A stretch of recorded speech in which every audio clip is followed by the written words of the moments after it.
A United Airlines flight heading from Houston to Minneapolis ended up sliding off the runway in Green Bay, Wisconsin. This was a bad deal all the way around. Severe weather caused that flight to be diverted first to Madison, Wisconsin.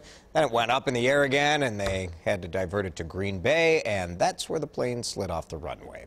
Passenger Mike Henderson sent us this video. He took it from inside the plane. You can see the passengers there. Had to get off on one of those special kind of staircases they wheeled up. They were loaded on a bus and then taken to the terminal. Well, one passenger from Minnesota described what happened when that plane landed. As soon as we touched down, we were coming in real fast, and we just kept on sliding. So between that and all the turbulence and circling and never landing, it was a pretty stressful flight. And on top of it, they're in Green Bay now, so that was a bad deal all the way around. United said everybody got off the plane fine. Nobody was hurt.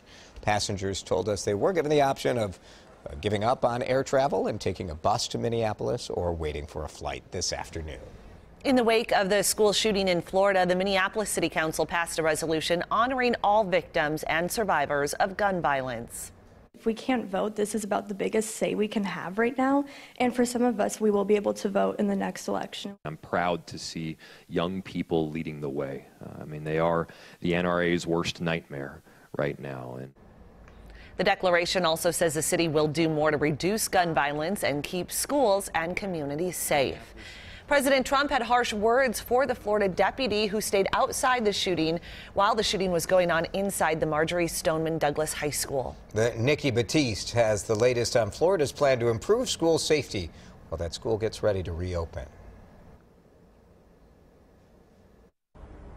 Teachers were allowed back in their classrooms for the first time since the Valentine's Day shooting. Their return comes as the Parkland, Florida community struggles to understand why an armed officer did nothing to stop the massacre that killed 17 people. He certainly did a poor job. President Trump commented from outside the White House. If that's a case where somebody was outside, they're trained, they didn't react properly under pressure, or they were cowards. The Broward County Sheriff says during the shooting, Deputy Scott Peterson stayed outside of Building 12 on the west side for about 4 minutes. The shooting lasted about 6.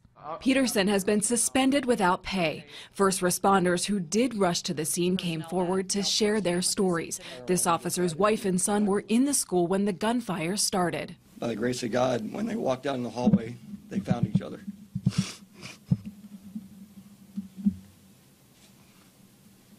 And they were able to shelter in place. Officer Tim Burton helped rescue injured victims. We went into the band room where there was 50 to 100 kids all hunkered down, so happy to see us. In Tallahassee, Governor Rick Scott announced a plan to improve school safety. I want to make it virtually impossible for anyone who has mental issues to use a gun. The high school plans to resume classes next week, starting to face what some have called the new normal. Nikki Batiste, CBS News, New York. President Trump has floated the idea of arming more teachers as a deterrent to potential school shooters. Former Minnesota Governor Tim Pawlenty did not extinguish talk of a rerun. We got up with a Republican today while he spoke to a meeting of the Minnesota Precision Manufacturing Association. He addressed questions about jobs and the economy, and some say it sounded like a potential candidate.